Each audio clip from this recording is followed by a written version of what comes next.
ano mga kababayan, pamunuan ng Iglesia ni Cristo, nagsalita na ito kaugnay nga sa illegal na pag-aresto kay dating Pangulong Duterte. Pero bago tayo magpatuloy, babati muna ako ng magandang gabi sa aking mga subscribers, sa aking mga viewers. Maraming salamat sa inyong suporta. Shoutout sa inyong lahat. Yun ang mga kababayan, itong pamunuan ng Iglesia ni Cristo nga ay nagsalita na ito dahil nga hindi daw tama itong pag-aresto kay dating Pangulong Duterte. Bakit daw isinuko ng ating pamahalaang ito ang soberenya ng Pilipinas sa ibang lahi, mga kababayan? Nakala ko ba ipaglalaban natin, ipaglalaban kahit isang pirasong bato ay hindi pwedeng isurrender ni Pangulong Bongbong Marcos sa mga dayuhan. Pero ito mga kababayan, mismong ating dating Pangulo na minahal ng milyon-milyon nating mga kababayan ay ipinagkanulo sa mga dayuhan, mga kababayan. Itong si Epifanio Labrador, pag napanood niya itong video na ito, naku po, manggagalaitin na naman sa galit yun sa pamunuan ng Iglesia ni Cristo. Sasabihin na naman noon, bakit ninyo kinampihan? Excuse me, itong si dating Pangulong Duterte, ano bang hinahabol ninyo? Binabayaran kayo. Ganun na naman ang sabihin ng support na si Epifanio Labrador, mga kababayan. Alam na natin, yung galawan nitong support na si Epifanio Labrador. Pag napanood niya, yung hindi naman pagkakampi ito, inano lang mga kababayan, itong Iglesia ni Cristo, gusto lang nila na yung katotohanan, wag naman yung illegal. Kasi nga, illegal naman talaga Illegal naman talaga yung pag-aresto kay dating Pangulong Duterte. Talagang kitang-kita naman. Kahit doon sa ginawang Senate hearing, mga kababayan, tingnan nyo, lumabas yung katotohanan. Warrantless arrest yung ginawa nila kay dating Pangulong Duterte. Minamadali yung paglipad o yung pagkidnap kay dating Pangulong Duterte. Kasi nga, pag dumating na pala doon, mga kababayan, sa Dahig, Netherlands, doon sa ICC, mahirap na palang ibalik. Mahabang proseso na naman pala. Kaya itong si Torre, kailangan itong managot. Kailangan itong, siya dapat ang ipalit doon. Siya dapat, kasi malamig yung lugar na yun doon sa may Netherlands. Bagay kay Torre na makulong doon, mga kababayan, baka sakaling pumuti ka man lang kahit paano, Torre. Parehas tayong maitim, pero mas maitim ka pa sa akin. Kaya ikaw, Torre, mayos-ayos ka. Hintayin mo na magretiro ka sa iyong posisyon. Yung pinapangarap mong maging PNP chief, iwan ko lang kung matuloy pa yan. Baka maudlot yan. Yun ang mga kababayan, parang may gagawin na malaking pagkilos. Rally, mga kababayan, ngayong March 28, kasabay ng kaarawan ni dating Pangulong Duterte. Mga taga Bohol, iwan ko lang kung mayroon ditong pagkikilo, siguro makikiramdam lang tayo kasi hindi tayo masyadong nakaka-attend, mga kababayan, sa mga dahil laging umuulan dito. Nung 19 nga, dapat mayroon kaming gawing karaban, kaso nga lang bigla namang umulan. Kaya hindi kami natuloy hanggang ngayon. Halos araw-araw umuulan dito. Malakas yung hangin. Hindi ko alam kung may bagyo ba. Ito na mga kababayan, huwag na natin itong patagalin. Abangan natin yung gagawing malaking pagkilos ngayon March 28. Kasabay nga ng kaarawan ni dating Pangulong Duterte. Yun ang ito na. Sabay-sabay natin itong panoorin. Kasama po natin ang tagapagsalita ng Iglesia ni Cristo, ang kapatid na Edwil Zabala. Ka Edwil, magandang hapon po sa inyo. Magandang hapon po, Kuya Jen at Kuya Nelson. Magandang hapon po sa inyo. Masarap po ba yung kape namin sa Ay, napakasarap po. Salamat po ng marami. Mukhang naparami po yung kape na inihain namin sa inyo. Medyo nanginginig na ka po ako. Una po, kamusta muna kayo, Ka Edwil? Mabuti po, awa ng Diyos po. Ayan, opo. Nako, simulan ko na po agad, Ka Edwil, dito po sa mga maiinit na isot. Marami po kasi ang mga nagtatanong sa amin mula ito nakalipas na mga araw at kung saan-saan pa. Una po ay marami po nagtatanong kasi kung ano raw po ba ang masasabi ng Iglesia ni Cristo sa kasalukuyang sitwasyon po ng ating bansa, Ka Edwin. Kuya Jen, sa iyo nang galing ang tanong. Pasensya ka na, hihingi na ako ng dispensa, Kuya Nelson. Kuya Jen, sa inyo nang galing ang tanong, pero i-address ko sa audience natin ang sagot. Sige po, tama po. Sila po kasi yung nagtatanong talaga. Tama po, kaya sa kanila dapat makarating. Nang mag-rally po ang Iglesia noong January 13, 2025, ang ipinanawagan po namin sa mga namiminuno sa ating bansa, at malamang ay naaalala nyo po ito, kapayapaan, pagkakaisa, at unahing asikasuhin ang problema ng ating bansa at mamamayan nito kaysa yung mga hakbanging magbubunga lamang ng awayan at hidwaan. Dahil alam naman ng marami po na ang mga ito pawang pamumulitika lamang. Ang nakakalungkot po ay yung panawagang yun ng Iglesia ni Cristo tila hindi pinakinggan ng mga kinauukulan. Kaya nga po, Kuya Jen, nangyayari yung mga nangyayari ngayon. Ayun, oho. Mahirap talaga yung hindi nakikinig, no? Pero dapat po maging specific tayo dito. Dahil baka hulaan nila kung ang dami kasi nangyayari ngayon. Ano po yung tinutukoy nyo dito na mga pangyayari ngayon? Yun. Again, Kuya Nelson, ano po? Sa inyo nang galing ang tanong, ibabato ko ang sagot sa audience. No? Hindi naman po natin may tatatwa ng sino man. Matindi ang pagkakabahabahagi ngayon ng mga nasa gobyerno hanggang sa ating mga mamamayan. Hindi lamang tayong mga Pilipino ang nakakaalam na hindi tayo nagkakaisa. Ang nakakalungkot, maging ang mga taga-ibang bansang nagmamasid sa kaganapan po rito ngayon sa Pilipinas, alam na alam nila, hindi nagkakaisa. Magulo. Malamang po, maging ang mga kapatid natin sa ibang bansa, ganyan din po sentimiento. Kaya Edwin, ano po? Sila po na nakakakita sa atin. May kanya-kanya silang opinion po. Naku, mabuti po, nabanggit niyo po yan kay Edwin, ano ha?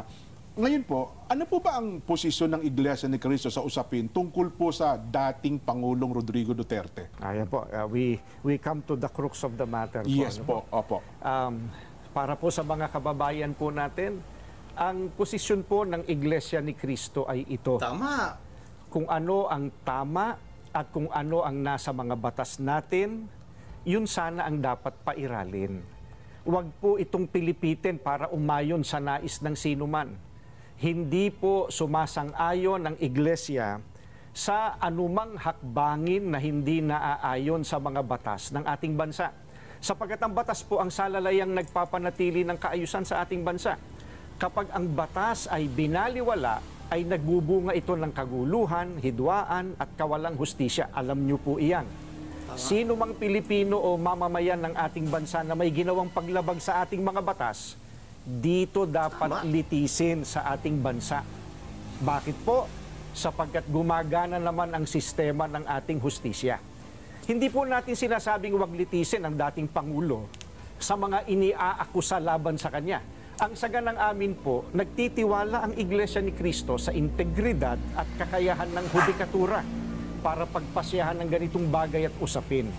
Ang mga hukom natin ay may kakayahan po na gampanan ang kanilang tungkulin, na ipataw ang tamang hustisya at pairali ng katarungan sa lahat ng sandali. Kaya, hindi natin dapat isuko ang soberenya ng ating bansa sa iba.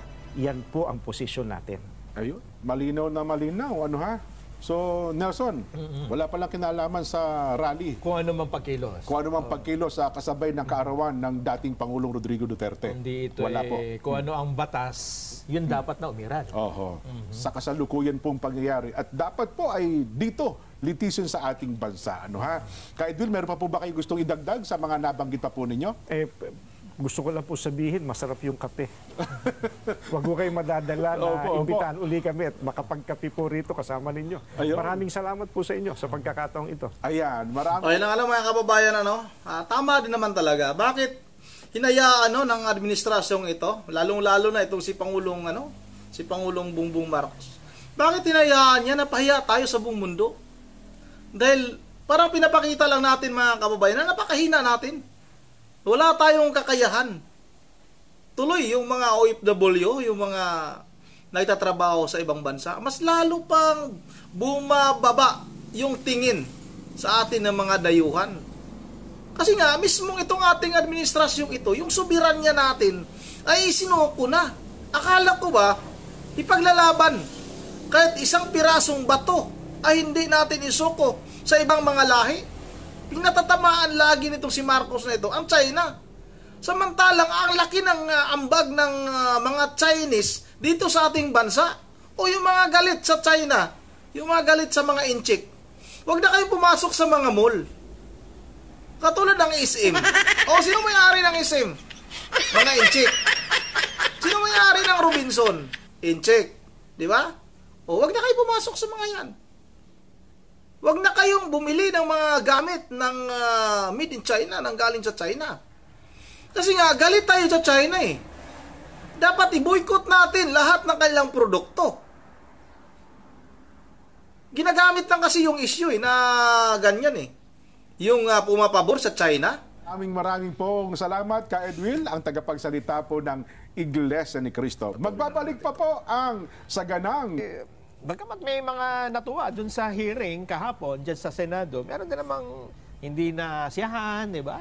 talaga namang sabi nila, you cannot please everybody talaga eh. Ang statement ho dito ni Senador Bongo, sabi niya, wala nang saysay ang investigasyon ng Senado. Alam mo, singit ko lang mukhang iyan din ang statement kayo ni Congressman Rodante Marcoleta. Na para bagang, ano pa, bakit tayo nag-hearing ngayon? Tanong-tanong kayo, no? At saka dyan, ang sabi naman ng iba, kapatid mo yung Pangulo. Ayun na nga. Bakit nung inaaresto, hindi mo tinawagan? Diba? Yun ang naman nasabi nila. Kung talagang concern ka na masunod ang due process, dapat right there and then, no? Nung nangyayari yung pag-aresto, then sinabi mo sa presidente, mahal na kapatid, anong tawag yan? Ading. Ading. Ikaw ang presidente dito, dapat masunod yung due process, di ba? Etong sabi ng Senador Bongo, bagamat nire-respeto niya ang inisyatiba ng Senado, ang sabi niya, mukhang huli na ang lahat. It's too late. Pakinggan nga ho natin ang kanyang statement. Ang pangunahing tanong ko po sa hearing na ito, paano at bakit tayo umabot sa ganitong sitwasyon? Meron naman tayong umiiral na hustisya sa bansa, meron naman tayong sariling mga batas at korte. Bakit pinayagan po ng gobyerno na nakipin po ang isang Pilipino sa sarili nating bayan? Sabi nga ng mga nakakarami, too late the hero. Kaya kung ano man ang lumabas sa hearing na ito, si dating Pangulong Duterte ay ngayon nasa The Hague na po, Netherlands na po. Ano bang pwede pang magawa? I respect the initiative of this committee to hold the Senate inquiry. Bagamat nirespeto natin ang pagdinig na ito, sinasabi ko rin po ang aking mga hinanakit na parang too late na po. Walang problema sa akin mag-hearing kahit araw-araw po. Pero tanong, may babalik niyo pa ba si Tatay Digong? Yan ang tinatawag ko na too late the hero na po. Ayan. Masama pa loob ni Senador. Alam mo naman, ano ha? Si Ma'am Cathy Binag. Mga kababayan, totoo talaga. Talagang huli na ang lahat. Dahil nga, na ilipad na kagad, na-kidnap na kagad itong si dating Pangulong Duterte, mahirap na talagang ibalik dito sa ating bansa. At tama yung sinabi ng pamunuan ng Iglesia ni Cristo na may kakayanan naman yung ating hukuman dito na maglitis. Ayaw naman, hindi naman sila pabor na hindi, kung halimbawa may kasalanan si dating Pangulong Duterte na hindi litisin. Pero dito sana sa ating bansa, hindi yung ipapadala mo, hindi yung isusuko mo yung soberenya natin. Akala ko ba ipagtatanggol ni Pangulong Bongbong Marcos ang soberenya ng Pilipinas? Yan lagi yung pinagyayabang niya sa kanyang mga pangangampanya. Na hindi naman dapat sana siyang sumama sa pangangampanya. Dahil presidente siya, magtrabaho sana siya. Yung trabaho niya ay pinangangampanya yung kanyang alkansya ng bagong Pilipinas. At lagi na sinasabi doon, hindi natin isusuko ni kahit isang bato na pagmamayari ng Pilipinas. Pero ngayon, ultimong dating Pangulo natin na maraming nagawa sa ating bansa ay ipinagkanulo ng pamahalaang ito. Ang ingay ng aso ko. Ginagamit lang nila mga kababayan yung issue na yan, yung kumakampi si dating Pangulo, dahil magkaibigan itong si dating Pangulong Duterte at itong presidente ng China, ginagamit nilang issue yan lagi na ibibinta na nila yung Pilipinas sa China. Kwentong pagong lang yung mga kababayan. Kung ayaw niya talaga sa mga inchik na yan, dapat yung SM Yung mga SM, pina-abolish niya dito. Pinatanggal niya na yan dyan. Bakit kayo pumapasok dyan sa mga mall na yan? Yung Robinson, ang may-ari yan, Incheck. Yung SM, Incheck. Halos malalaking mga mall dito sa atin ay mga Chinese ang mga may-ari. Ginagawa nyo lang issue yan para magkaroon ng galit yung iba nating mga bugok na mga kababayang Pilipino na maniniwala naman kaagad sa inyo. Maging probinsya na tayo ng China. Nang pating at tagal lang na may nakatira mga Incheck sa ating bansa. At halos lahat ng mga malalaking negosyante sa ating bansa ay mga Incheck. Yun ang andito lang muna at ulit hindi tayo makapag-shoutout dahil burnout. Madilim na nga lalo akong umitim, lalo para na akong si General Torre. Dapat ipadala yan si General Torre doon sa Netherlands kasi malamig doon. Baka sakaling pumuti pa yung hindot na yan. Yun ang dito lang muna once again. This is Ron TV mo. Ingat ang lahat. God save the Philippines.